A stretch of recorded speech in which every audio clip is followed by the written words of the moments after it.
ሰላም ሰላም ውድ የእግር ኳስ ወዳድ የስፖርት ቤተሰቦች እንደምን አላችሁ?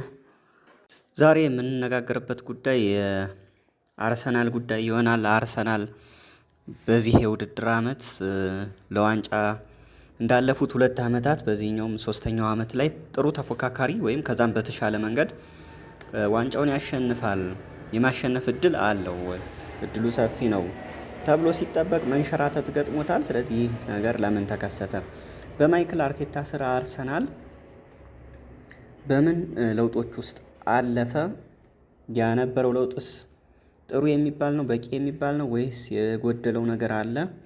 ለወደፊትስ አርሰናል ከማይክል አርቴታ ጋር በምን ሁኔታ ይቀጥላል? ምን ቢያስተካክል ከዚህ የተሻለ ቦታ ላይ መቀመጥ ይችላል? ስለሚሉት ጉዳዮች እንወያያለን ወይም አንዳንድ ነገሮችን እላችኋለሁ። ዴቪድ ራያ ሰሞኑን አንድ ቃለ መጠይቅ አድርጎ ነበር ከስካይ ስፖርት ጋርና በቃለ መጠይቅ ወቅት ምንድነው ያለው ዴቪድ ራያ? አርሰናል የጊዜ ጉዳይ ካልሆነ በስተቀር ዋንጫ ማሸነፉ ብዙ ዋንጫዎችን ማሸነፉ የማይቀር ነው። ጥሩ ለውጥ ላይ ነን፣ ጥሩ ሂደት ላይ ነን ሲል ገልጿል። እንግዲህ በማይክል አርቴታ ስለ አርሰናል 6 ዓመታትን ወይም ያለፉ 5 ዓመታትን አስቆጥሯል። በእነዚህ 5 ዓመታት ውስጥ ግን ማሸነፍ የቻለው ዋንጫ አንድ የኤፍኤ ካፕ እና 2 የኮሚኒቲ ሺልድ ዋንጫዎችን ነው። ከዛ ውጭ ግን በማይክል አርቴታ ስር አርሰናል እንደተሻሻለ እንደተቀየረ ግን የማይካድ ሀቅ ነው። በተለያዩ ሁኔታዎች ውስጥ አርሰናል ብዙ ለውጦችን አድርጓል። 2 ዓመታትን ደግሞ በዋና የዋንጫ ተፎካካሪነት ብርቱ ፉክክር በማድረግ ከማንቸስተር ሲቲ ጋር እስከ መጨረሻው ሰዓት ተናንቆ ተጉዞ አሳይቶናል። ነገር ግን የአንድ አሰልጣኝ ወይም የአንድ ቡድን ለውጥ ስኬት መጨረሻ መለኪያው ዋንጫ ስለሆነ ማይክል አርቴታ ከሰራው ስራ ከሙገሳ አልፎ አሁን ግን በይበልጥ በዚህ ዓመት ሙገሳዎች ወደ ትችት መቀየር ጀምረዋል። ይህም ያስከተለው ምናልባት ዋንጫ ማሸነፍ አለመቻሉ ብቻ ሳይሆን ቡድኑ እያደገ ሄዶ የመጨረሻው ደረጃ ላይ ደርሶ ወደ ኋላ የመመለስ ምልክት አሳይቷል በዚህ ዓመት። ስለዚህ አንዳንዶች ጥያቄ ያነሳሉ። አርሰናል በማይክል አርቴታ ስር በቃ የመጨረሻውን እድገት አድጎ ከዚህ በኋላ መቀጠል አይችልም፣ ወደ ኋላ እየተመለሰ ነው፣ ከዚህ በላይ በማይክል አርቴታ ስር ሊያድግ አይችልም የሚል ነገር ሲያነሱ ይስተዋላል። ዴቪድ ራያ ግን ከዚህ በተቃራኒ ነው። አይ እኛ ገና እንሻሻላለን፣ እንቀየራለን፣ ዋንጫዎችንም እናነሳለን ከማይክል አርቴታ ጋር የሚል ነገር ነው የተናገረው። የዴቪድ ራያ ሀሳብ ውጤት ላይ ያርፋል ወይም ዋንጫዎችን ያነሳል አያነሳም አርሰናል አሁን መናገር የምንችለው ነገር ባይሆንም ወደፊት አርሰናል ከማይክል አርቴታ ጋር የሚቀጥል ከሆነ ያንን ነገር የምናየው ይሆናል። ነገር ግን እስኪ በማይክል አርቴታ ስር አርሰናል ተቀይሯል ስንል የመቀየሩ ምክንያቶች ምንድን ናቸው? አርሰናልን እንዴት ቀየረው ወይም ምን ቦታዎች ላይ ቀየረው ከተባለ ማይክል አርቴታ ቡድኑ ውስጥ ግልጽ የሆነ ያጫወት ስልት እንዲሁም ወሳኝ የሚባሉ ቁርጠኛ የሆኑ ውሳኔዎችን ወስኗል። ቡድኑን በአሰልጣኝነት ከተረከበ ጀምሮ በዚህም ማንኛውም ተጫዋች ለዲሲፕሊን የተገዛ ሆኖ ከቡድኑ በታች የትኛውም ተጫዋች ሊሆን ይችላል ከቡድኑ በታች እንጂ ከቡድኑ በላይ በኢጎ እንዳይቀመጥ የራሱን እርምጃዎች ወስዷል። አንዳንድ በቡድኑ በጣም ቁልፍ ተብሎ የሚጠበቁ ተጫዋቾችንም እስከ ማሰናበት ደርሷል። ማይክል አርቴታ ቡድኑን በያዘበት ዓመት እነ ፒየር-ኤሜሪክ ኦባሜያንግ የቡድኑ ቁልፍ አጥቂ ነበረ። ኤፍኤ ካፑን ባሸነፉበት ጨዋታ ቼልሲን 2-1 አሸንፎ አርሰናል ኤፍኤ ካፕ ዋንጫን በማይክል አርቴታ የመጀመሪያ ሲዝን ሲያነሳ አንዷን ጎል ያስቆጠረው ኦባሜያንግ ነበር እና በዛን ሲዝን ስለ ዝውውር ሲነሳ የአርሰናል ትልቅ ዝውውር ሊሆን የሚችለው ኦባሜያንግን ማቆየት ነው እየተባለ ሁሉ ሲነገር ነበር። በዛም ተሳክቶላቸው ውሉን አራዝመው አቆይተውት ነበር። ኦባሜያንግን ግን በታዩ አንዳንድ የዲሲፕሊን ግድፈቶች ማይክል አርቴታ ኦባሜያንግን በነፃ ዝውውር ነበር በዛ የውድድር በቀጣዩ ውድድር ዓመት የለቀቀው ለባርሴሎና። ስለዚህ ማንኛውም ተጫዋች ቡድኑን የሚረብሽ መንፈስ የሚያመጣ ተጫዋች በቡድኑ ውስጥ እንዳይኖር እነ ጓንዱዚን ማንሳት እንችላለን። እነዚህን ተጫዋቾች በማስወጣት ለአርሰናል የመጫወት ፍላጎት ያላቸው ወጣት ኢነርጄቲክ የሆኑ ተጫዋቾችን ከታችኛውም ከተለያዩ ቡድኖችም ማምጣትን እንዲሁም ለቡድኑ ደግሞ ወሳኝ ይሆናሉ ወይም ቡድኑን ያጠናክራሉ የተባሉ ተጫዋቾችን በተለያዩ ቦታዎች ላይ ደግሞ ማስፈረም ችሏል አርሰናል በማይክል አርቴታ ስር። ከኢዱ ጋር የነበራቸው ጥምረት እጅግ ጥሩ የሚባል ዝውውሮች እንዲፈጽሙ አድርጓቸዋል።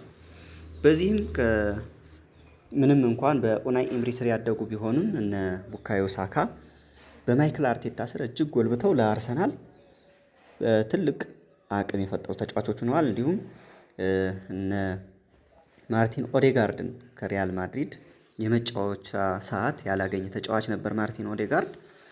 እነሱን ከተለያየ ከማድሪድ አመጣ።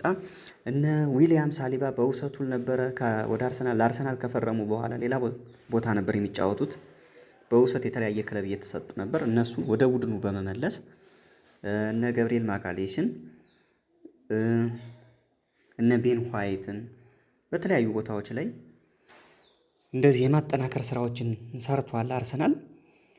እናም ቡድኑን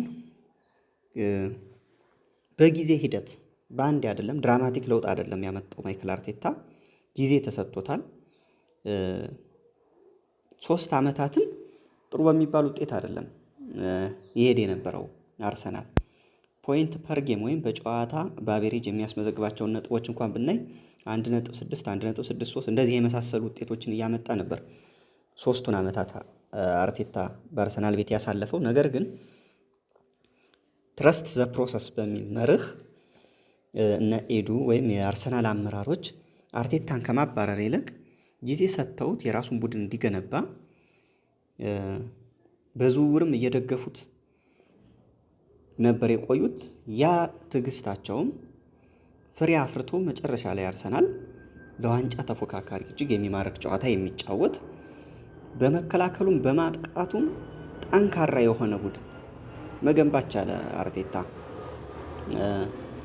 በዋናነት ግን የአርሰናልን በአርቴታ ስር የአርሰናልን ትልቅ ለውጥ ካየ ነው አርሰናል ለተጋጣሚ እጅግ የሚያስቸግር ሲፈልግ የሚያጠጋ ሲፈልግ የሚከላከል የሁለቱ የመሃል ተከላካዮች የዊሊያም ሳሊባ እና የገብርኤል ማጋሌሽ ጥምረት እጅግ በጣም ድንቅ የሆነና የትኛውም ማጥቂ በቀላሉ ሊያልፈው የማይችል አርሰናል በጣም ትንሽ ጎል የሚቆጠርበት ቡድን አድርጎ ነው ማይክል አርቴታ የሰራው። በዝውውርም ካየን በዋናነት ያጠናከራቸው ቦታዎች የተከላካይ መስመሩና የአማካይ መስመሩን የመሃል ሜዳውን ነው በደንብ ያጠናከረው። ይህም ሲባል በአጥቂ መስመር ላይ የነበሩ ዝውውሮች በማይክል አርቴታ ስር ልክ በተከላካይ መስመሩና በአማካይ መስመሩ ላይ የነበረውን ያክል ናቸው ብዬ እኔ አላምንም። አንድ አባባል አለ እነ ጆዜ ሞሪኒዮ የሚጠቀሙበት እነ ሰር አሌክስ ፈርጉሰንም ይሉታል፣ ማጥቃት ጨዋታን ያሸንፍልሃል፣ መከላከል ግን ዋንጫን ያሸንፍልሃል የሚሉት አባባል አለና ማይክል አርቴታም በመጀመሪያ አርሰናል ላይ የሰራው ስራ ምንድነው? ኮምፓክት የሆነ ጥብቅ የሆነ የተከላካይ መስመር ነው የገነባው። ያ ማለት ግን የመከላከል ጨዋታ ነው አርሰናል ይጫወት የነበረው በማይክል አርቴታ ስር ብለው በሚከራከሩ ሰዎች እኔ አልስማማም። አርሰናል ሲፈልግ የሚያጠቃ ሲፈልግ የሚከላከል ቡድን ነው በማይክል አርቴታ ስር የነበረው። መከላከል ባለበት ሁኔታ ይከላከላል፣ ማጥቃት ሲኖርበት ያጠቃል። በዚህ መንገድ አርሰናልን እጅግ ጠንካራ ቡድን አድርጎታል። በዛም 2 ዓመታትን በሚያስቆጭ መልኩ ዋንጫውን አጥቷል። ማንቸስተር ሲቲ እጅግ ጠንካራ ቡድን የታወቀ ነው። በማንቸስተር ሲቲ ጥላ ስር ወድቋል አርሰናል። ምናልባት በአንዳንዶቹ በይበልጥ በ2023-24 የውድድር ዘመን አርሰናል በአስቶን ቪላ በሜዳው የተሸነፈበት ጨዋታ ላይ ብዙዎች አርቴታን ይወቅሳሉ። ምክንያቱም ለዛ ጨዋታ ከማጥቃት ይልቅ መጠንቀቅን መርጦ ነው የገባው። ስለዚህ ዋጋ አስከፍሎናል ሪስክ አለመውሰዱ የሚሉ ነገሮች ይነሳሉ በአንዳንድ የአርሰናል ደጋፊዎች ዘንድ። ሆኖም በነዛ ዓመታት ያው ጠንካራ ተፎካካሪ ሆኖ ዋንጫውን አጥቷል። በዚህ ዓመት ግን በግልጽ በሚታይ ሁኔታ የአርሰናል ተፎካካሪነት ከነዛ 2 ዓመታት እጅግ ወርዶ ነው የመጣው። ለምን ይህ ሆነ ከተባለ የተጫዋቾች ጉዳት አንዱ ተጠቃሽ ምክንያት ሊሆን ይችላል። እንደገና ያሉትም ተጫዋቾች ከጉዳት ላይ ያልሆኑትም ተጫዋቾች የነበረው አቋማቸው ባለፉት 2 ዓመታት ወይም የዋንጫ ተፎካካሪ በነበረባቸው ዓመታት አርሰናል ያሳዩትን አይነት ጠንካራ እንቅስቃሴ እያስመለከቱን ነው ብዬ አላምንም። ማርቲን ኦዴጋርድ ማለት ይቻላል፣ ዊሊያም ሳሊባ፣ ጋብሪኤል ማጋሌሽ እነዚህ ተጫዋቾች የነበራቸው ተጽዕኖ ቀንሷል። አርሰናል በዚህ የውድድር ዓመት ባለፉት የውድድር ዓመቶች ይቆጠርበት ከነበረው ጎል በላይ እየተቆጠረበት ነው። እንደገና ከማርቲን ኦዴጋርድ የሚፈለገው የጎል የሚሆኑ ኳሶችን የመፍጠር ቁልፍ ኳሶችን የማቀበል አይነት ተጽዕኖም ቀንሷል። አርሰናል ከክፍት ጨዋታ ጎል የማይፈጥር አርሰናል ጎል ለማግባት የቆሙ ኳሶችን የግዴታ የሚጠብቅ አይነት ቡድን ሆኖ ታይቷል በዚህ ዓመት። በዚህ ምክንያት ነው አርሰናል አዲሱ ስቶክ ሲቲ ነው የሚባለው የሚል ስም ሁሉ እስከሚወጣለት ድረስ አርሰናል በቃ የማዕዘን ምት ኳሶችን፣ የቅጣት ምት ኳሶችን፣ የቆም ኳሶችን ጠብቆ ጎል የሚያስቆጥር ወይም ጎል የሚሞክር አይነት ቡድን ወደ መሆን ተሸጋግሯል። ለዚህ ደግሞ የአቋም መውረድ የጉዳት እንዳለ ሆኖ የዝውውር ፖሊሲውንም ጥያቄ ውስጥ ያስገባ ወይም አርሰናል በዝውውር መስኮት ባለፉት 2 የዝውውር መስኮቶች በጥርና ያለፈው ሰመር ትራንስፈር ማርኬት ላይ ያደረጋቸው ዝውውሮች ቡድኑን የሚያጠናክሩ ወይም ቡድኑ የሚፈልገው ቦታ ላይ የሚያስፈልገውን ተጫዋች ያመጣባቸው ሳይሆኑ የባከኑ የዝውውር ሰዓቶች ናቸው ተብለው ነው የሚታሰቡት። ምክንያቱም አርሰናል በክረምቱ የዝውውር መስኮት በርካታ የአጥቂ መስመር ተጫዋቾችን ለቋል። እንደነ ኒኪታ፣ ኔልሰን የመሳሰሉ ተጫዋቾችን ለቆ በአንጻሩ ወደ ቡድኑ የቀላቀለው ግን በውሰት ውል ራሂም ስተርሊንግን ነው በአጥቂ መስመር። በአማካይ ቦታ ላይ ማይክል ሜሪኖን አምጥቷል። በተከላካይ መስመር ላይ ሪካርዶ ካላፊዮሪን አምጥቷል። ነገር ግን እነዚህ ቦታዎች ላይ አርሰናል አሉት በቂ ተጫዋቾች ብለው የሚያምኑ የስፖርት ቤተሰቦች አሉ ወይም የስፖርት ተንታኞች አሉ። ምክንያቱም እነ ዲክላን ራይስ፣ ቶማስ ፓርቴ የመሳሰሉ ተጫዋቾች አሉ ሚድፊልድ ላይ። ተከላካዩ በፊትም ጠንካራ ነው። ስለዚህ አርሰናል በይበልጥ የሚያስፈልገው የአጥቂ መስመር ተጫዋች ነው እንጂ የተከላካይ መስመር እና የሚድፊልድ ተጫዋች አልነበረም። ስለዚህ አርሰናል ጠንከር ብሎ ዝውውሩ ላይ መሳተፍ የነበረበት አጥቂዎችን በማምጣት ነው። አጥቂዎችን ለማምጣት መሆን ይገባው ነበር የሚሉ አሉ። ይህ ስህተትም ከጥር ወይም በፈረንጆቹ ከ2025 በኋላ እጅግ በጣም ተጋልጦ እውነት ሆኖ ታይቷል። ምክንያቱም አርሰናል በፊት መስመሩ ላይ በርካታ ተጫዋቾቹ ለጉዳት ሲጋለጡ ያንን ቦታ በአግባቡ የሚሸፍን በቂ ተጫዋች አንሶት ታይቷል። አርሰናል እነ ቡካዮ ሳካ፣ ካይ ሃቨርትዝ ሲጎዱ ያንን ቦታ ሸፍኖ በቂ የአጥቂ አገልግሎት የሚሰጣቸው ተጫዋች ቡድኑ ማግኘት አልቻለም። በፈጠራ ቀንሷል። ጎል የሚያስቆጥር ተጫዋች የለውም። ስለዚህ ተከላክለህ ብቻ ለዋንጫ ተፎካካሪ የምትሆን ቡድን አትሆንም።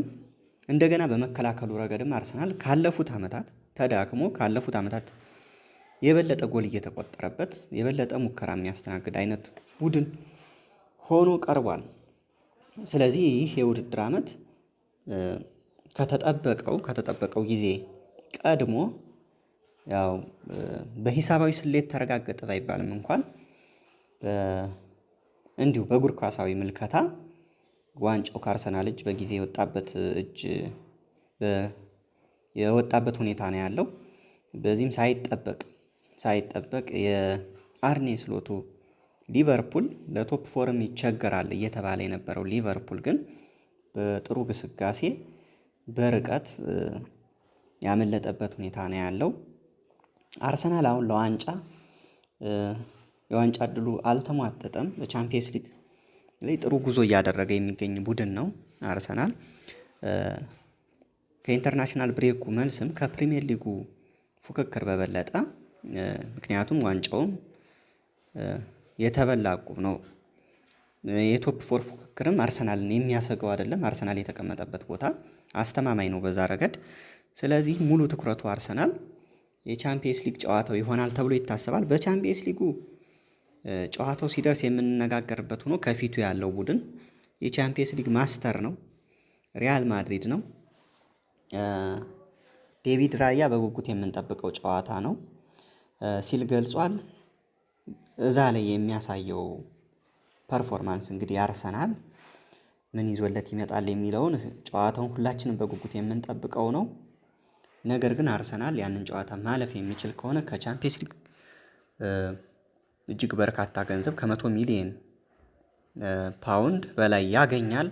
ያ ደግሞ ለቀጣይ ዝውውሮች ፋይናንሱን በማጠናከር ረገድ ከፍተኛ ሚና አለው። ስለዚህ አርሰናል ከማይክል አርቴታ ጋር ይለያያል ተብሎ አይታሰብም። ማይክል አርቴታን ያሰናብታል አርሰናል ተብሎ አይታሰብም። ስለዚህ ያሉባቸውን ክፍተቶች አይተው በአዲሱ ስፖርቲንግ ዳይሬክተራቸው በኩል ጥሩ ዝውውሮችን የሚፈጽሙ ከሆነ አርሰናል ምናልባት አሁንም ወደ ጠንካራ ተፎካካሪነቱ ድጋሚ ሊመለስ እንዲሁም ዋንጫዎችንም ሊያሸንፍ ይችላል ብለን ማሰብ እንችላለን። እንግዲህ የሚሆነውን ነገር አብረን የምንመለከት ይሆናል ማለት ነው። ስለተከታተላችሁን እጅግ በጣም እናመሰግናለን።